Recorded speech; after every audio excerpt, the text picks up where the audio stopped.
Hey everybody, welcome back to Game Esoterica and a fun and exciting episode for you guys this Friday because I'm going to go through every single horror Halloween game I love in the arcade sphere because it is spooky season, everyone wants to play horror-filled games, and of course being an arcade lover, I have to talk about all my favorite horror arcade games because there are a metric crap ton of them and they're some of the best arcade games of all time in my opinion. Before we get too far involved though, do me a huge favor, go down below, hit like and subscribe and ring that notification bell, definitely helps us out. And if you feel so inclined to want to support the channel, you got a Patreon link down below as well. But of course, we're going to talk about the original House of the Dead on the Model 2, and while it's been ported to the Sega Saturn and Windows, this original arcade release is still the best in my opinion, and as far as the entire House of the Dead franchise is concerned, I think the original is still the best. When it's Halloween season, I'm 100% going to load this up and play at least one game of it, either with friends or alone. Sega absolutely killed it with this one. It has got everything you want for a merry Halloween season. It's got exploding zombie heads, holes through torsos, limbs that fly clean off with a shot. This is horror personified, and it just holds up incredibly well. You could re-release this game today on modern platforms, not change the graphics whatsoever, and people would still want to buy it and want to play it. And this is one of those games, the popularity has persisted. If you go to any arcade, there's like a 25 to 50% chance you're going to see an original House of the Dead cabinet on the arcade floor. It has amazing zombies, great boss battles, cheesy voice acting, everything you want out of a 90s horror arcade game, and the shooting mechanics are absolutely spot on. The accuracy, whether you're playing on original cabinet or emulating it with a Sinden light gun, a mouse, or a Wiimote, it just 100% works. Sega knew what they were doing when they made this game. It is an iconic arcade classic and it's perfect for the Halloween season. Definitely bring a friend, it's so much better with two players, and this is a game that kicked off an entire franchise that is still going strong, and I'm sure you'll see another House of the Dead game on this list before we are done. But all of the secret paths, all of the life ups, all of the ways the game wants to troll you and take a life away are classic arcade fun, and it's got the horror element wrapped up along with it. Of course there's stuff like Virtual Cop, another awesome light gun shooter from Sega, but I love horror games and I love the House of the Dead, and has all of the cheesiness you want in a game as well. The voice acting here is just absolutely hilarious. It doesn't make any sense, it's done terribly, but that just adds to the charm. Just like a B horror movie from the 80s where the acting is terrible, you get the exact same vibe here in the House of the Dead, so you have to play it this Halloween season. Now moving over to 2D and a different genre with a beat 'em up, we have Splatterhouse. This game is one of my favorites of all time. I own it on many different platforms, including the FM Towns exclusive version. This is where gore started coming into arcade games outside of stuff like Chiller. When this game came out, it was a little controversial. It's got a lot of violence, it's got a lot of background sprites of people suffering, it's got dismemberment, you can take zombie heads off, it's got everything I want out of a beat 'em up game, and this isn't the only beat 'em up that'll show up on the list. But this is a Namco classic. Everyone pretty much knows Splatterhouse, and the original arcade version is pretty much the best of the three in my opinion. Now every single game on this list can be emulated, so if you want to play them, it's not something you need to own an original arcade board for, because this is going to go at least $1,000 right now. It is not a cheap board. But I love it, using this meat cleaver to cut those zombies in half while those other zombies are being tortured in the background in the mansion itself. It has everything I crave. Now it is just a one-player experience, you can alternate lives, but this is definitely going to be something that's not the best to bring out at a game night unless you want to trade off with your friends. But this is such an iconic game in the horror genre, and again, it's one of those games that just fits perfectly for Halloween.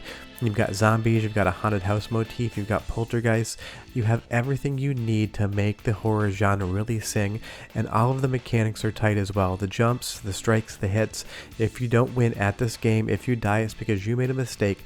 It's a very slow, methodical game where you have to stick and move, but I really do enjoy that compared to something like Final Fight where you can just mash the button. Awesome game as well. Splatterhouse makes you think just a little bit more, and it's for that reason it is a must play for the Halloween season.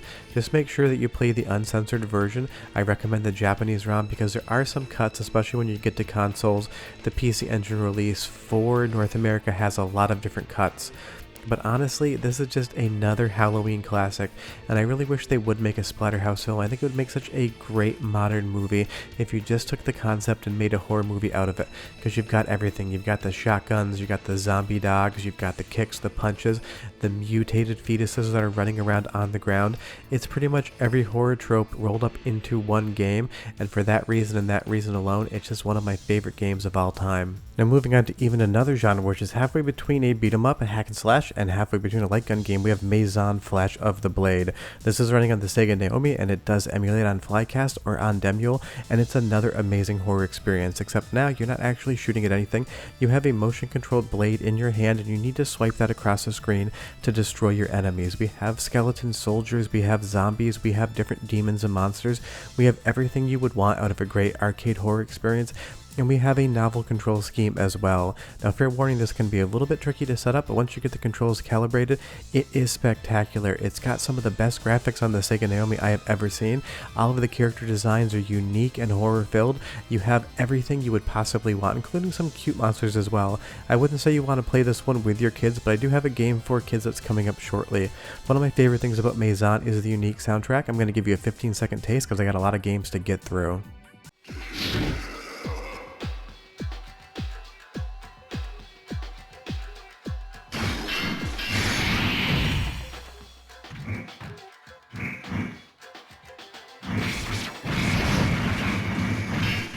This game is just so unique. You have this gigantic mouth on the wall that spits out these giant millipedes that you have to cut in half using that weak spot glowing in red, while that mouth just basically screams behind you.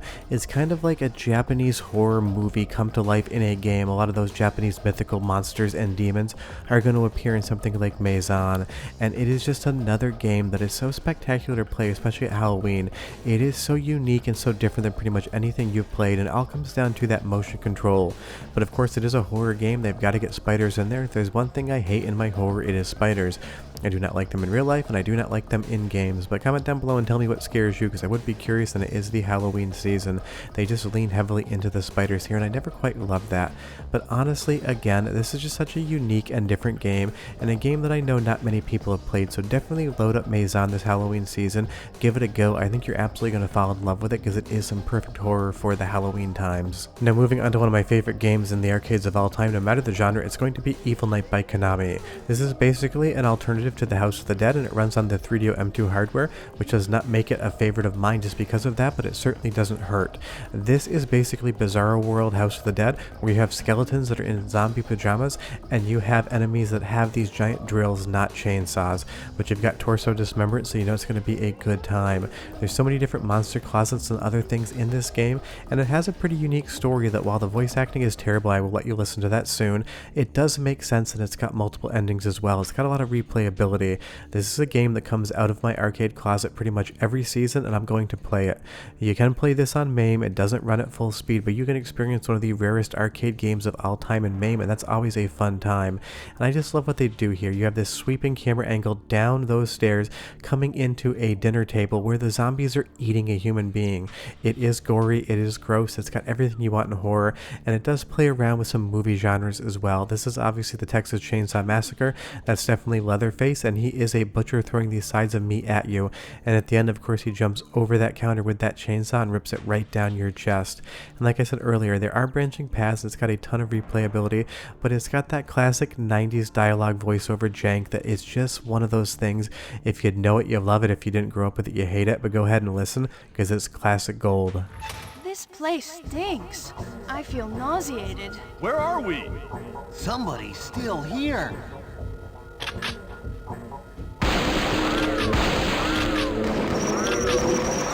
I think this place is some kind of ruin. I know.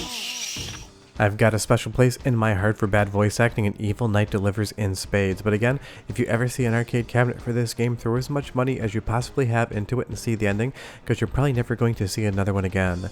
Now let's change the genres up, because this is a light gun heavy video, because that's just one of the genres horror seems to love in arcades. We have Chaos Heat. Now this isn't exclusive on the Taito GNet board, and I do own that board in an original card, but luckily you can play this in MAME as well. But however you play it, definitely give it a go, because it's an awesome third-person running gun action game with some light horror elements. You've got zombies to shoot, you've got monsters, you've got giant cockroaches, but it's not too scary. This is the type of game, if you have kids and you're into retro gaming with them, you can 100% play it with them, and it should not give them nightmares. nightmares. But if it does, don't leave me an angry comment. That's your choice, not mine, because I once told my nephew about the Chupacabra and he didn't sleep for a week, so my judgment can definitely be in question. But what shouldn't be in question is playing Chaos Heat.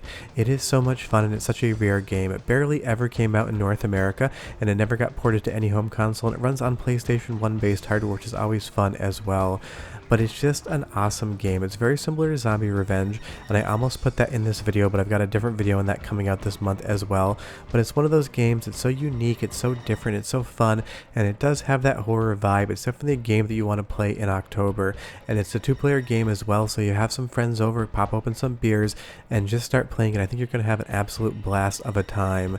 And like I said earlier, when I talk about retro games with kids, you can see that these are monsters, but there's no real graphical visual depictions of any sort of like gore or violence. It just looks like something flying around.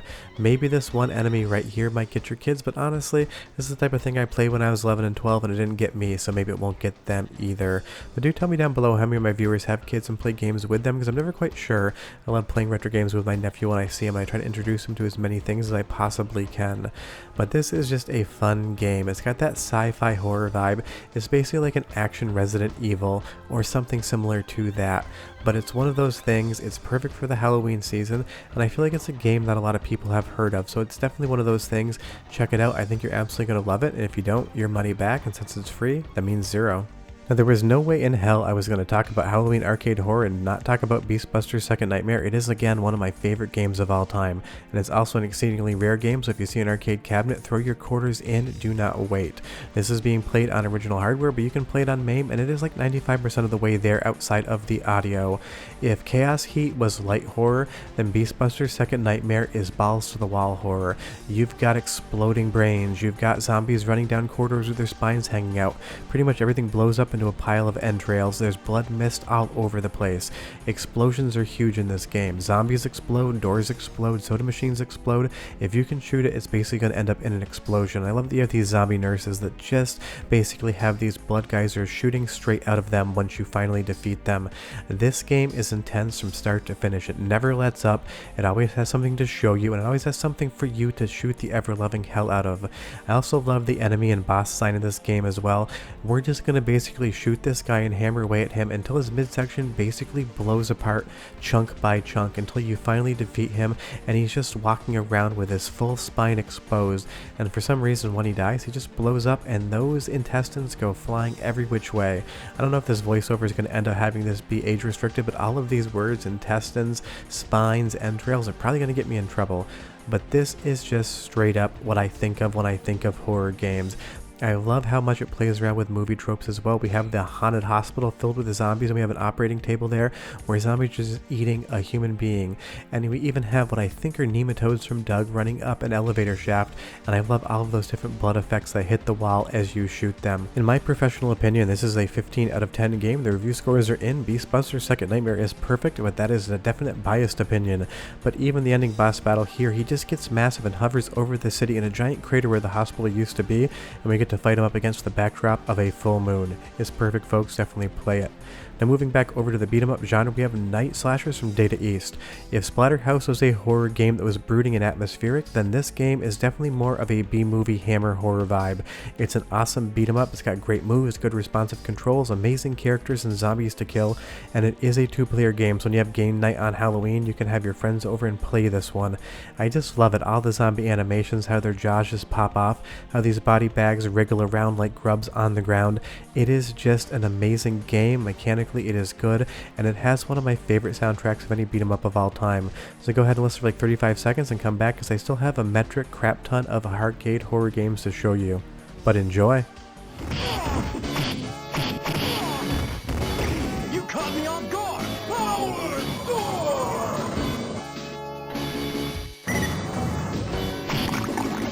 What? What? You caught me off guard!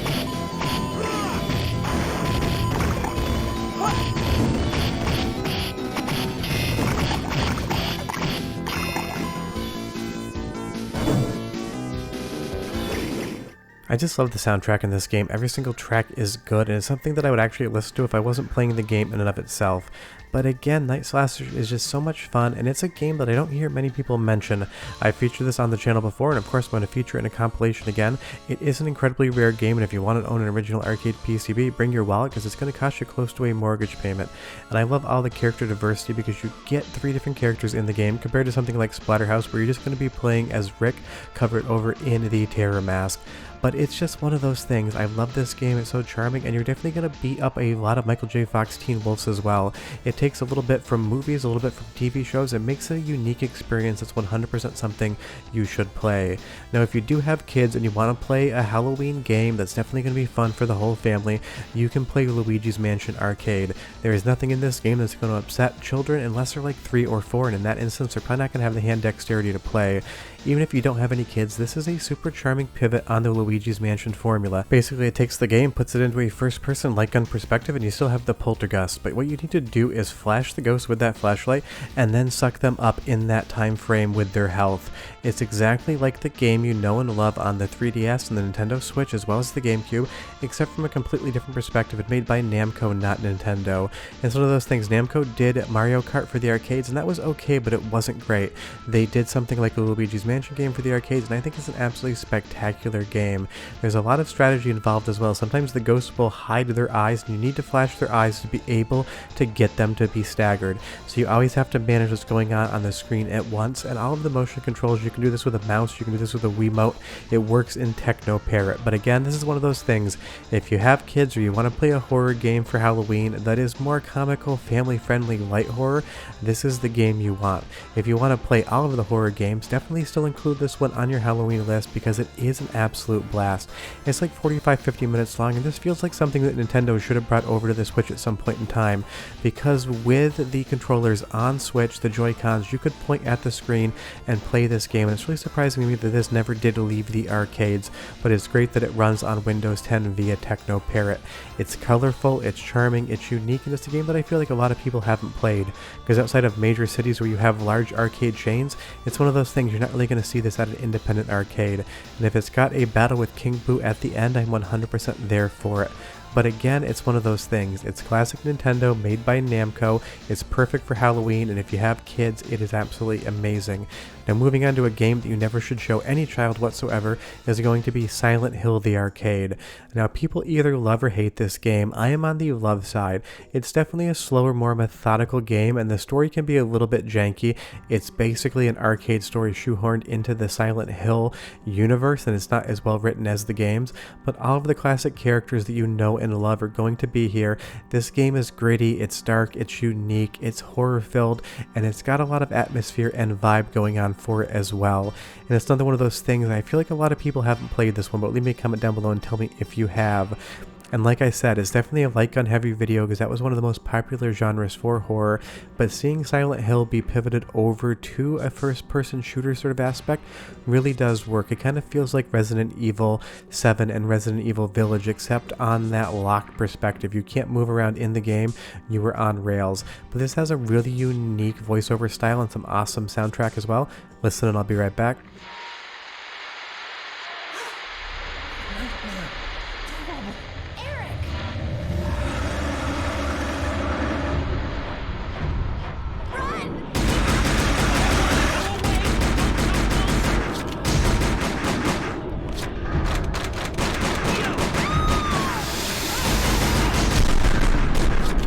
Good static, good sound effects, good music, and good atmosphere. But another reason you don't want kids to play this game is this enemy right here. I'm not going to tell you what it is. It's pretty obvious, and it is in the game. So it's definitely one of those things. This is going to give you nightmares, probably. I do not want to see any bunny mascot walking at me with a shotgun or a axe in his hand ever in my life. But honestly, the pivot to a light gun game for Silent Hill really does work. And I'm not sure why this game always gets a lot of crap for not being good. It's definitely slower than something like House of the Dead, Evil Knight, or any of those games, but it works in the context of the Silent Hill universe. The story is whatever, it's like any arcade story, it's there, but you don't really need it. But getting a chance to walk around the Silent Hill universe in the light gun perspective, I absolutely love it. And it's another game that if you've never played it, it works great on Techno Parrot, and it's going to be perfect for Halloween. If you've got a bunny phobia though, don't go anywhere near it, you're not going to have a good time. Now moving on to even another genre, and the only fighting game on this list right now is going to be Vampire Hunter 2 Darkstalker's Revenge.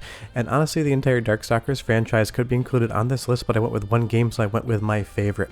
It's a fighting game that takes place in a horror universe where all of the character designs are absolutely spectacular, and it does lean into that Hammer horror B-movie vibe as well.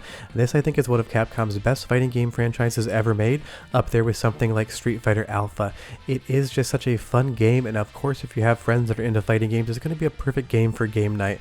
But every time I mention this franchise, I see some people say they've never played it before. If you're one of those people and you like fighting games, 100% play this. It is mechanically so good, and all of the horror elements, the stylistic choices in the art, the colors, and especially the soundtrack just really make this game to feel something very special.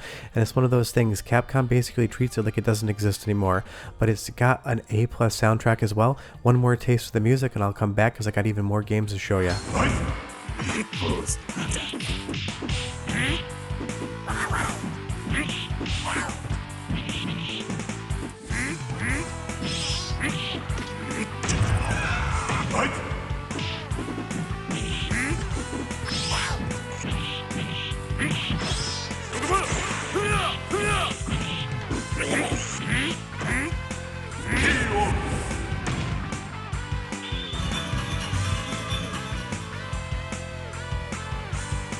Amazing music. It's basically like hard rock horror, but again, if you've never played this franchise or it's been some time since you played a Darkstalkers game, play any single game in these series. They're absolutely spectacular, and it's not just good for Halloween. Some of these games are the type of things that you play them in October and never play them again.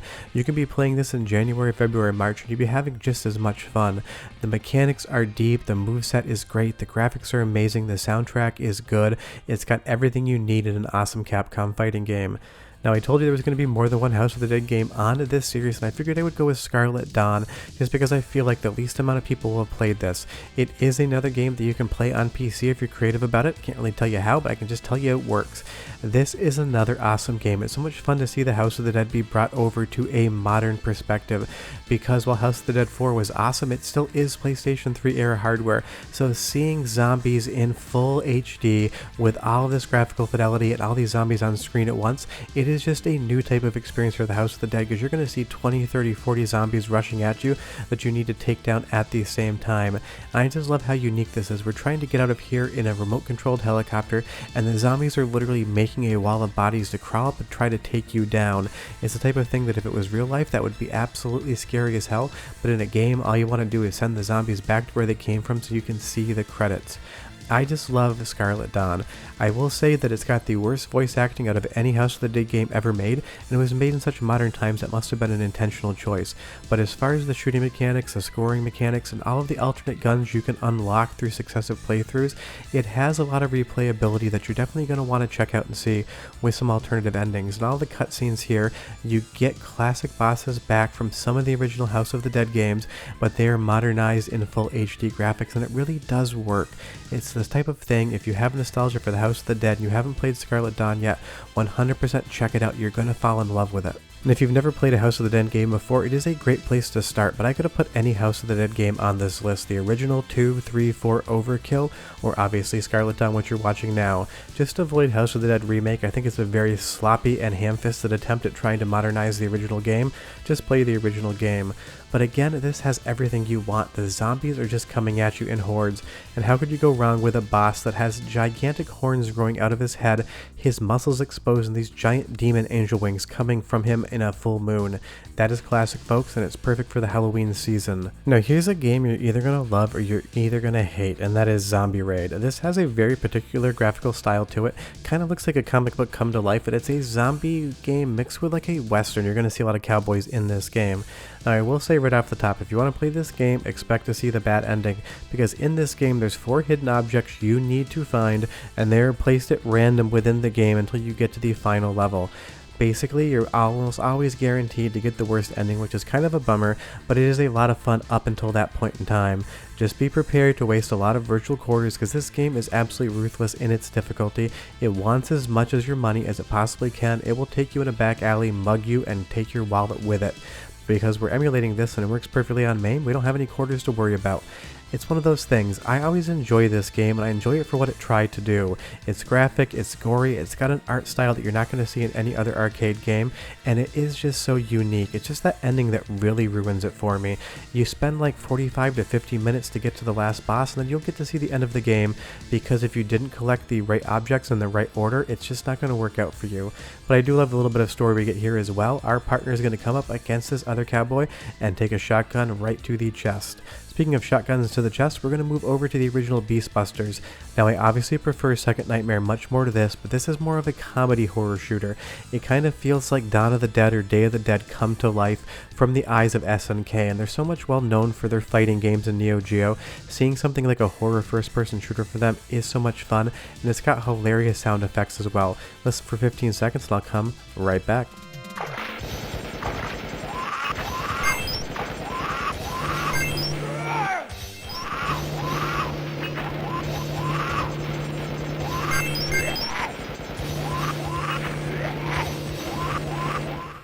I just love the zombie death sound effects. I'm not sure if somebody actually recorded those into a microphone or they're from a sound library, but someone was just basically sitting on the microphone trying to make throat noises to emulate what it would be like if a zombie got shot to death. But again, this is just such a fun game, and the good thing about this is it's a 3-player game, which you don't get a lot of in the light gun genre. Usually it's a 2-player experience. So have 2 of your friends over in Halloween, eat some candy, grab some pizza, do some beers, and play this. It is just so much fun. It's so weird, it's so kitschy, and it's so uniquely SNK from before the Neo Geo, because even in the original days of Neo Geo, they had a certain graphical art style that they pivoted around like 95, 96 to that new SNK look. But before that, you had stuff like Beastbusters, and it's just so unique, and the bosses are just absolutely hilarious. This is a gigantic ball of bodies with an eyeball on the inside. Kind of looks like Legion from Castlevania Symphony of the Night, but in an SNK style. Or you have this giant grub worm that kind of looks like something else, if you know what I mean, just undulating back and forth. And of course, you also have an elevator. Any good game's gonna have an elevator, but you get this gigantic pickup truck that we fought earlier, this Jeep that's gonna come in. It's half Jeep, half zombie, and it's gonna scale the building and try to fight us. It's basically like this gigantic anthropomorphous blob of should not exist, and it is your job to put it down. So definitely give Beastbusters a go. Now on to the kind of kitschy side of things as well. We're gonna play Carnival. Now this is definitely a B tier light gun game. I do have an arcade board in my collection. That's because I love light gun games, but it's definitely not going to be my favorite. But the nice thing is you can combine 2 seasons in one game. You can get your Halloween horror fix on while preparing for the holiday season, because 1/3 of this game is Christmas themed, and you even get to fight Krampus at the end. You've got zombies in elf costumes running around trying to stab candy canes through your chest. And don't forget, back in the day, horror Christmas movies were a big genre. It was one of those things that was popular in the 80s, so I'm not surprised that developers decided to kind of lean into that in the 90s for an arcade light gun horror game. It's just such a strange thing. You have these monsters that are basically teenagers manning a fried chicken booth, and one of them is going to get dunked into the oil and burned to death in front of you. The game has such a weird sense of humor, and the shooting mechanics are good. I just don't love the FMV video backgrounds that are pre-generated CGI. Now, a game that has nothing pre-generated in it whatsoever but works off sprite scaling technology is going to be Alien 3: The Gun. This is your sci-fi horror. This game is an absolute banger from Sega, and it's another game that I feel like doesn't get as much love as it deserves. You're going to love this game even if you don't love the Alien movies, and if you love the Alien movies, it's going to be that much better for you, because a lot of the lore and all the characters are going to be instantaneously familiar. But honestly, who doesn't know a xenomorph at this point in time?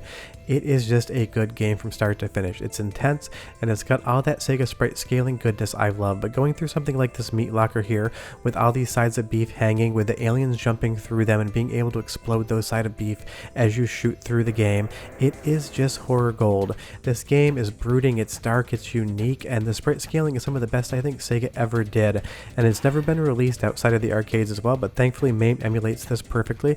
If you want an arcade board, it's not cheap, but it's not the worst thing in the world either. But it's just another game that's going to be perfect for Halloween, especially if you have friends that are Alien fans.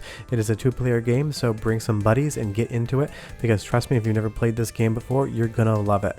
Now, one last game I want to show you before we go, and that's because anytime I can convince someone to try to play Crypt Killer, I'm going to do it. I own an original arcade board, I own this on the Sega Saturn, I own it on the PlayStation 1, I own it anywhere you can play it. It is janky, it's hilarious, it's ugly, it's fun, and it's got a great soundtrack. You fight an Egyptian mask with blood coming out of its eyes and skeletons look like they're pulled straight from a Ray Harryhausen movie. And like I said earlier, the soundtrack is super unique. Konami did an amazing job and it's one of my favorite game soundtracks of all time. Go ahead and listen, and I'll be right back. Be careful! Gatling gun!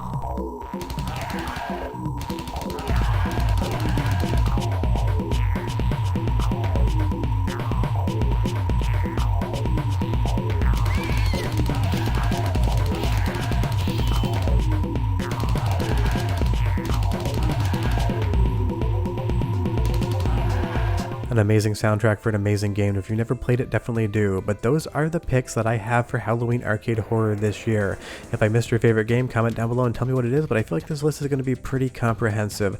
Sure that I have other Halloween themed videos coming up in this October season, but these are the games you should play during spooky season. Sure that, hope you enjoyed, and I'll see you next time. Bye bye.